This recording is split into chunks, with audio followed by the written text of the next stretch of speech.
అందరికీ ఎల్లుల్లిపాయ కారం పొడి చేస్తున్నాను. నల్లగారం లాగే కానీ అంత నల్లగా వేయించట్లేదు. మిరపకాయలు ఇలా వేయించుకోవాలి. కరివేపాకు కొంచెం వేయించాను లైట్గా. మనకి ఎంత కావాలంటే అంత వేసుకోవచ్చు కరివేపాకు. మిరపకాయలు ఇక్కడ ఇలా వేయించాను. జీలకర్ర వేసుకోవాలి ఫ్రెండ్స్. ధనియాలు, మిరపకాయలకు సరిపడా ధనియాలు, జీలకర్ర వేసుకోవాలి. ఇవి వేసిన తర్వాత ఎక్కువసేపు వేయించవద్దు, లైట్గా వేయించేసి తీసేయాలి. మిక్సీలో వేసుకోవాలి ఫ్రెండ్స్.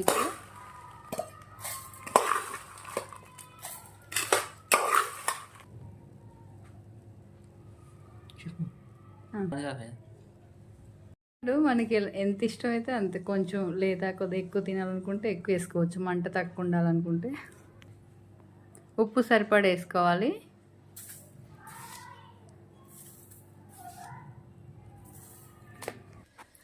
కారం నలిగిన తర్వాత ఎల్లుల్లిపాయలు వేసి ఒక రౌండ్ తిప్పాలి, మెత్తగా తిప్పొద్దు.